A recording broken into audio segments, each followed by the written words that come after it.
감사합니다. 우리 함께 인사하겠습니다. 소통하며 행복한 우리 모두 다 같이 아멘 할렐루야. 여러분 가지신 교재로 46페이지 제가 읽겠습니다. 요엘 선지자는 백성들을 향해 하나님께서 선포하시는 말씀에 귀 기울일 것을 요청합니다.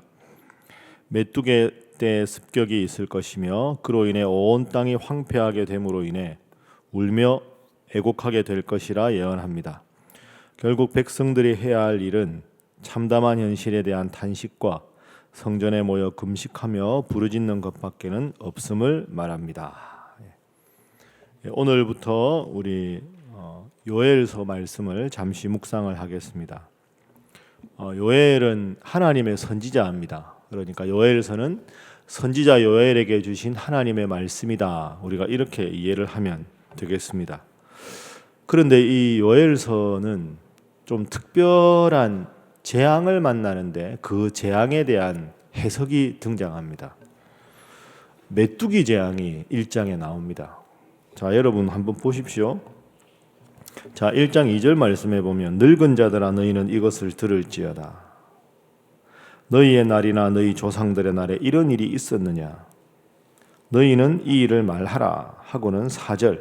자, 함께 4절 읽어봅니다. 시작. 팥중이가 남긴 것을 메뚜기가 먹고 메뚜기가 남긴 것을 느치가 먹고 느치가 남긴 것을 황충이 먹었도다. 아멘. 그러니까 큰 메뚜기 재앙이 임한 겁니다.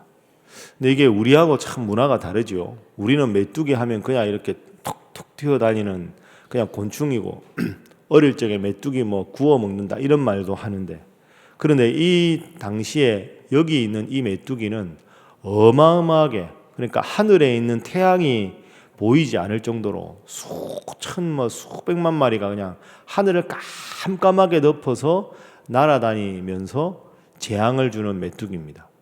이거 메뚜기가 하는 게 주로 식물을 갉아먹지 않습니까? 그런데 이제 식물을 갉아먹는데 4절 말씀해 보면 팥중이, 메뚜기, 느치, 황충, 이게 다 메뚜기 종류지요.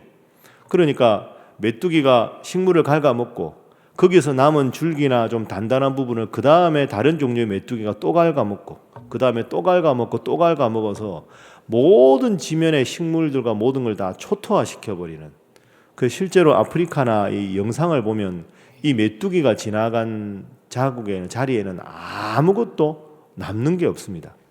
그럼 여러분, 메뚜기가 모든 식물들을 다 갉아먹으면 그 식물들을 먹는 초식 동물들이 다 또 죽게 되겠죠. 그럼 초식 동물들이 다 죽으면 육식 동물들도 다 죽지 않겠습니까? 물론 메뚜기가 작은 동물들도 공격하는 경우가 있지만, 그래서 이 메뚜기는 모든 지면에 있는 걸 하나도 남김없이 없애버리는, 그래서 오늘 본문 말씀에 제사장의 소제와 전제를 드릴 것이 없다. 그건 하나님 앞에 제사 지낼 때 제물로 드릴 수 있는 것조차 하나도 남지 않을 정도로 심각한 재난을 이제 만나게 됩니다. 자, 이 메뚜기 재앙. 그런데 이 메뚜기 재앙의 심각성을 한번 보겠습니다. 자, 8절 한번 보겠습니다. 자, 8절 함께 읽습니다. 시작. 너희는 처녀가 어렸을 때 약혼한 남자로 말미암아 굵은 배로 동이고 애곡함같이 할지어다. 아멘. 처녀가 어렸을 때 약혼한 남자로 말미암아 굵은 배를 입었다. 이건 이제 사랑하는 남녀가 결혼하기로 하고 약혼식을 해놓은 상태에서 남자가 갑자기 병고를 당해서 죽었다. 이런 상황을 한번 가정해 보라는 거죠. 그러면 그 여인 입장에서 얼마나 평생에 슬프겠습니까? 남자랑 정혼을 했는데 결혼해서 첫날 밤도 하루도 지내보지 못하고 평생 혼자 살아야 되는 그 여인의 아픔, 그 여인의 아픔에 비할 것이 바로 메뚜기 재앙 때문에 너희들이 당하는 큰 고통이다. 이렇게까지 심각하게 이야기를 하고 있습니다. 자, 그래서 첫 번째 기도 제목은 이렇게 기도하는 것이 필요합니다. 하나님, 모든 것을 하나님의 안목으로 바라보게 하여 주옵소서. 모든 일을 하나님의 안목으로. 메뚜기 재앙이 있었을 때 이스라엘 백성들 사이에서 반응이 두 가지였습니다. 첫 번째 반응은 많은 사람들이 이제 우리 민족은 끝났다. 하나님이 우리 민족을 치셔서 이렇게까지 심각한 재난을 겪었으니 우리 민족을 완전히 버리셨다고 끝까지 절망하는 쪽이 한 부류였고, 또 한 부류는 이걸 무얼 하나님의 심판이라고 말하느냐, 아니 뭐 메뚜기가 좀 많아질 수도 있고 태풍이 올 수도 있고 우박이 내릴 수도 있는 거지 아무것도 아니다, 이건 하나님하고 관계없이 자연재해다. 그러니까 이게 양극단이죠. 한쪽은 이제는 우리 민족은 완벽하게 희망 없는 절망이다, 끝났다, 이렇게 탄식하는 부류. 한쪽 부류는 이건 하나님이 치는 거와 관계없이 자연재해니까 뭐 이거 가지고 하나님하고 연결시킬 것도 없다. 근데 여기서 이제 요엘의 관점이 중요합니다. 요엘은 모든 일에는 우연이 없는데 하나님이 왜 이 메뚜기 재앙을 우리에게 보내셨는가, 이것을 통해서 하나님은 우리에게 어떤 태도를 갖기를 원하시는가를 생각한다는 거예요. 그러니까 재앙 때문에 하나님 앞에 기도조차 하지 않고 절망에 빠진 사람들도 잘못이고, 하나님 하는 일은 다 이유가 있는데 하나님하고 관계없이 자연재해라고 생각하고 신앙적으로 결부시키지 않는 사람들도 문제고, 메뚜기 재앙뿐 아니라 그 어떤 일을 만나도 하나님 왜 오늘 나에게 이 일을 주셨을까? 왜 오늘은 내가 이런 생각을 마음에 품게 하셨을까? 오늘 아침에 하나님께서는 나에게 어떤 말씀대로 살아가기를 원하실까? 모든 일을 하나님의 관점에서 보는 게 필요한데 요엘이 지금 그런 사람이라는 거죠. 우리 모두가 메뚜기 재앙을 겪지 않았느냐? 이렇게 그 사랑하는 여인이 남편과 결혼 생활도 해보지 못하고 죽은 만큼 큰 상처를 받았는데 어찌 너희들은 하나님의 관점에서 하나님의 안목에서 이 일을 바라보면서 해석하지 않느냐? 이것에 대한 안타까움이 요엘 선지자의 메시지의 핵심입니다. 그래서 여러분 이 새벽에도 기도하실 때, 그리고 매일매일 기도하실 때 하나님 나에게 왜 이런 마음을 주시는가? 이 새벽에 하나님께서 나에게 무엇을 위해서 기도하기를 원하시는가? 범사에 하나님의 안목을 가지시고 하나님의 뜻 가운데 살아가시는 여러분 모두가 될 수 있기를 바랍니다. 자, 두 번째입니다. 두 번째는 위기가 지금 닥친 거 아닙니까? 재난이. 위기를 기회로 만드는 것은 기도다 하는 것이 오늘 본문의 두 번째 교훈입니다. 위기를 기회로 만드는 것. 다른 말로 하면 나의 관점이 아니라 하나님의 관점에서 바라보고 살 수 있으려면 우리에게 가장 필요한 것이 기도다. 우리 13절 말씀 한번 보겠습니다. 자, 13절 함께 읽습니다. 시작. 제사장들아 너희는 굵은 배로 동이고 슬피 울지어다. 제단에 수종드는 자들아 너희는 울지어다. 내 하나님께 수종드는 자들아 너희는 와서 굵은 베옷을 입고 밤이 새도록 누울지어다. 이는 소제와 전제를 너희 하나님의 성전에 드리지 못함이로다. 아멘. 자, 14절 말씀도 읽습니다. 너희는 금식일을 정하고 성회를 소집하여 장로들과 이 땅의 모든 주민들을 너희 하나님 여호와의 성전으로 모으고 여호와께 부르짖을지어다. 아멘. 13절 말씀은 제사장들에게 주는 말씀입니다. 제사장들아 울지어다. 이 울지어다가 반복이 되고 14절 말씀에는 백성들에게 말합니다. 금식으로 기도하라. 14절 뒷부분에 보면 앞부분에는 금식일을 정하라. 뒤에는 여호와께 부르짖으라.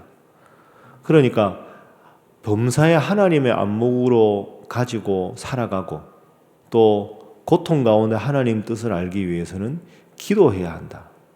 슬피 울어라. 이건 눈물로 기도하라. 금식하며 통회하라. 금식으로 기도하라. 그러니까 우리가 세상 살아가면서 하나님 뜻이 무엇인가를 알 수 있는 가장 중요한 비결은 기도다. 그리고 그 고통 가운데서도 하나님의 뜻을 깨닫기 위해서 하는 것도 기도다. 기도가 무엇이냐? 땅의 문제를 하늘의 관점에서 푸는 열쇠가 기도다. 쉽게 생각하면 그렇게 할 수 있겠죠. 땅의 문제를 하늘로 푸는 열쇠가 기도다. 이 세상에 일어나는 모든 나와 관계된 일에서 하나님 뜻을 깨닫고 그 뜻대로 살아가게 하는 것이 기도다. 기도가 가장 큰 힘이요 무기입니다. 오늘도 주님 앞에 기도하시고 기도 가운데 늘 세상적인 관점이 좌로나 우로나 치우치더라도 하나님 원하시는 하늘의 안목을 가지시고 살아가시는 여러분 모두가 될 수 있기를 바랍니다. 세 번째는, 그래서 우리의 기도의 핵심은 하나님, 늘 하나님 편에 서게 하소서 하는 것이 우리의 기도의 핵심이 되어야 한다는 겁니다. 늘 하나님 편에 서게 하소서. 우리 주일날 신목사님께서 다 요엘에서 설명하셨지만 이 요엘이라는 선지자의 이름의 뜻은 여호와는 하나님이시다, 이런 뜻입니다. 여호와는 하나님이시다. 하나님이라는 말은 영어로 가시지요. 다른 사람들은 바알이 하나님이다, 아세라가 하나님이다, 몰렉이 하나님이다. 다 틀렸다. 오직 세상의 유일한 참신은 여호와 하나님, 우리의 역사를 주관하시고 우리 이스라엘의 역사를 주관하시는 그분밖에 없다. 그런데 여러분, 참 이름이 중요하지요. 요엘은 그렇게 살았잖아요.